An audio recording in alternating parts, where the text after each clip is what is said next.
Do you sometimes wake up in the morning very disappointed because when you go to check your phone, you realize that your print-on-demand business has not made any new sales? This probably makes you feel very unmotivated and you're worried that you will not reach your goals with selling t-shirts. However, the reality is everyone feels this way at some point during their print-on-demand journey. And the good news is that there's multiple changes that you can make right now that will help you massively with increasing your sales. And if these changes are done properly, there's a good chance that it won't take very long for them to start working. My goal with this video is to help you discover where you might be making mistakes and to show you some changes that you can make to fix them. I'll be giving you actionable steps and guidance to help ensure that you never have to wake up with zero sales again.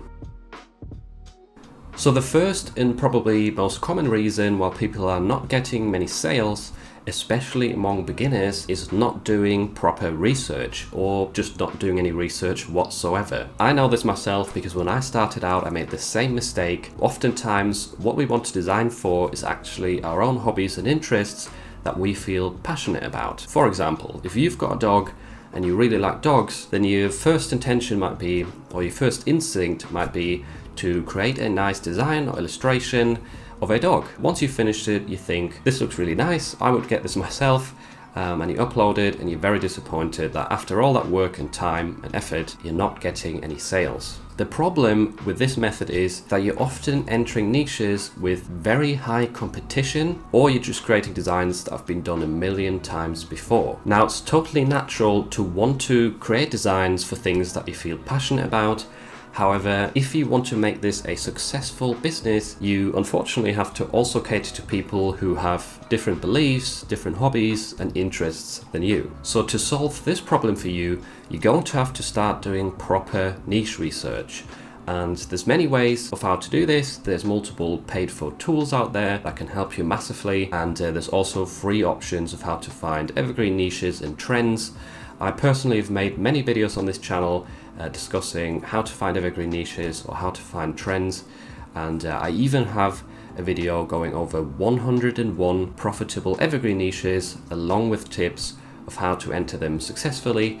I will leave a link to some of those videos in the description if you want to get more in-depth info, but I will now just quickly go over a simple research method that's very easy, very traditional, that you can use to try and find better niches. So I'm now on a website called Merch Research, which I will leave the link in the description for. It's a very handy search mask for doing niche research. All you want to do is find a list of hobbies or find a list of jobs, for example, on Google, and then just go through that list and type some of these into this search mask to check out the niches essentially. So let's say, for example, one niche that I've entered recently is disc golf. If you type this into the mask and hit search, it will bring back all of the Merch by Amazon t-shirts for this niche. Now, sometimes it would actually help you if you delete, up here in the link, if you delete minus keywords equals orca, just because that often gives you back a different amount of search results. So this niche is actually a bit bigger. So disc golf right here, not too many results. I usually look for niches that have about 1,000 or less results and that have a lot of t-shirts on the first page with a 1 million BSR or less. So right here, the first row is looking good, around the 500,000 BSR, and scrolling down, still all of these are below 1 million. So really good indication right here that this is a relatively small niche with a lot of t-shirts that are selling well. If you typed in something broader right here like cycling, by deleting minus keywords equals orca and the link once again, you will see there's a lot more results for cycling. There will probably be quite a decent amount of sales as well looking at the BSRs, but the competition is just quite a bit higher. So you would have to try a niche down to enter this sort of niche. For example, you might want to look at a sub niche of cycling, which could be mountain biking. That's a type of cycling that people really like. So let's try out mountain biking, hit search, and now there's 2,000 results. So instead of 4,000, we've gone down to 2,000. Still not ideal, still quite a lot of competition, but I think you get the idea here. If you have bigger niches with more competition, you have to try and find sort of gaps within that niche that people are still really interested in, but that have less results on Amazon and less competition. The next point, which is very, very important for getting more sales, is design quality. Because chances are, if you're not a graphic designer and you're just starting out to learn about graphic design, this could be massively holding you back from getting regular daily sales. You might be able to pick up a few sales here and there from people who are not really too bothered about design quality. They just really like the phrase that you used. But to appeal to a broader audience and also to get some best-selling designs, you're going to want to improve your quality, because it's very rare that among the sort of best sellers on Amazon you see t-shirts that just have a really bad design on them. But don't worry, there's a lot of options that you have to get around this problem. So first of all, you could obviously take courses on websites like Skillshare to learn about the graphic design software that you use and just get more tips and tricks that way, or browse YouTube videos. These are the things that I did when I started out to learn about Adobe Illustrator. I watched YouTube tutorials and Skillshare courses to just improve my knowledge and my skills. However, if you really don't like designing, you've tried it out and it's really not your thing, you find it very boring, then there is a shortcut around this in the sense of just using pre-made graphics. So there's some websites out there that have public domain vectors and graphics, clip art, which you can download and use in your t-shirt designs for free.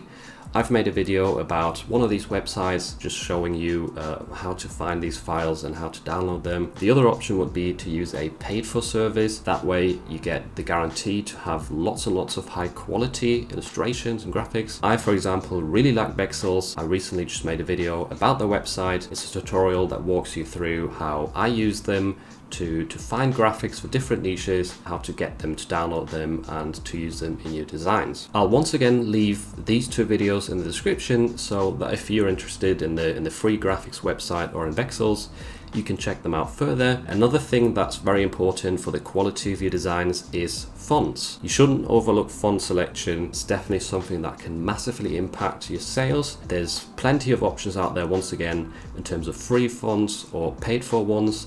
I have an entire playlist on my channel which goes through many fonts that I love to use on a daily basis, and there's also lots of free ones in there, so definitely worth checking out to increase your design quality and increase the chances of you never waking up with zero sales again. And Milo seems to have fallen asleep. He doesn't seem to find this design quality topic very interesting. And he's actually very hot on me because it's a very warm day here in the UK, so I'll let him down again.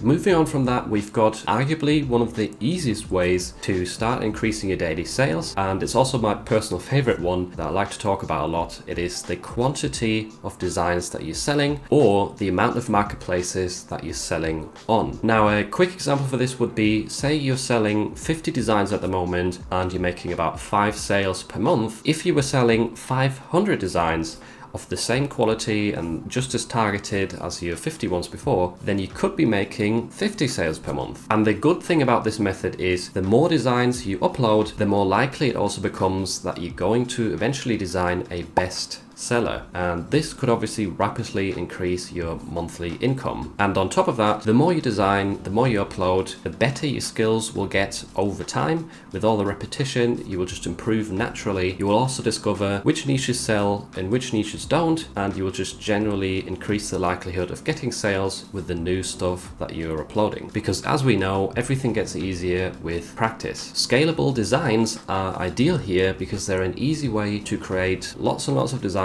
very quickly, and they could actually also help you find new niches. Now, let me explain that. Let's say you've got 100 designs for 100 different hobbies. One day you notice that one of these designs has sold quite a few times, and it is for a random hobby that you probably would have never thought about before, and you would have never entered that niche. But now you know that there's definitely some sales potential here, and you've got an easy niche to create designs for and potentially increase your daily sales. So to help you out with this, I will leave a video link in the description which shows you how to create 1,000 scalable designs using Adobe Illustrator in just 1 hour. It's a very great method, and once you've got it figured out, you can really increase the quantity of designs that you are selling. Now, another example that applies to this quantity problem that you might be having is the amount of marketplaces. So for example, you've got 100 designs on Redbubble and you're getting 10 sales a month. Let's say you uploaded those exact 100 designs, you just recycled them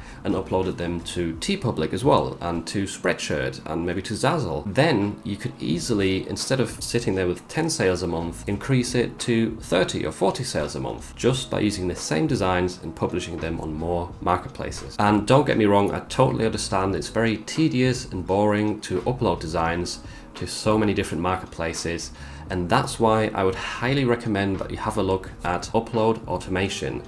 I personally use Flying Upload, and the good thing about them is you can just test their software, and I think you can upload about 100 designs per month with the free version, which is really good. And once you've got the hang of that tool, it can really easily give you access to many marketplaces, and you just save so much time uploading things manually. I have got a video about how to set up Flying Upload as well, if you want some help with that, and I will leave a link to that in the description down below. I, for example, have my designs up on over 10 marketplaces at this point, and the good thing about that is, let's say for example you haven't got any sales on Redbubble for a few days, it is very likely that TeePublic, for example, is giving you sales during that time. So if things fluctuate between different marketplaces, if you have your designs up on many different ones, that helps guarantee that there's always some daily sales. And last but definitely not least, another reason why a lot of people are not getting the sales that they should be or that they deserve are keywords and listings. Amazon, Redbubble, Etsy, all of these different marketplaces, they all have one thing in common, and that is that if they get a visitor, they want to show that person exactly the t-shirt or the product that the visitor is looking for. Because if they find what they're looking for, then they're going to spend their money, obviously. If they don't find it, then they'll click off the site and they might never return. You actually play a big part at this, because think about it this way: if your t-shirts keep showing up to the wrong people who are not looking for them, then the marketplaces that you're selling on will not be very keen to promote your designs any longer. So essentially, if you choose the wrong keywords, or you don't take a lot of time to write the correct title and description for your designs, then you might be holding yourself back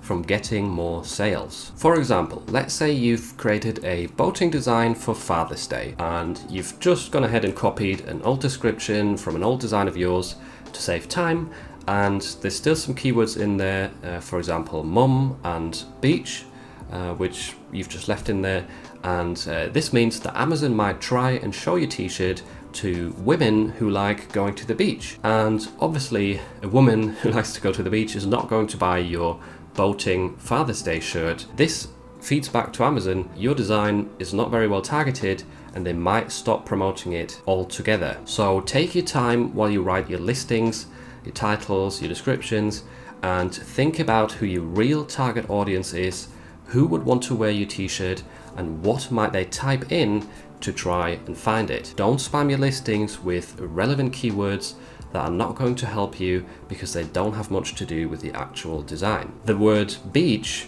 might be somewhat related to boating, but that doesn't mean it is a good keyword for a boating design. Make sure that the right people actually find your designs by using less but more targeted and more relevant keywords. And if this is a topic that you struggle with, I actually made a full in-depth guide of how to find keywords, which ones you should be using, and how to actually write a title, description. Once again, there will be a link in the description to that video.